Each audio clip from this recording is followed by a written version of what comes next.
এখনকার মানুষদের চেনাই মুশকিল। সামনে একরকম, পিছনে একরকম।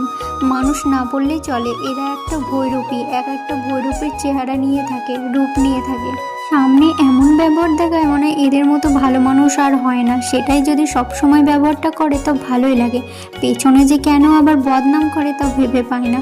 তুমি যদি ভালো ভেবে তাকে দুঃখের কথা বলতে যাও, সে সব কিছু শুনবে, শুনে তোমাকে সান্ত্বনা দিবে, বলবে সামনাসামনি, কিন্তু তোমার পিছনেই যে এখান থেকে বেরিয়ে যাবে, তোমার নামে তখন নিন্দা চর্চা শুরু হয়ে যাবে, উল্টোপাল্টা কথা, নানান রকমের আরও অনেক কটু কথা তো কথা আছেই, কি আর বলবো, কিছু বলার নেই।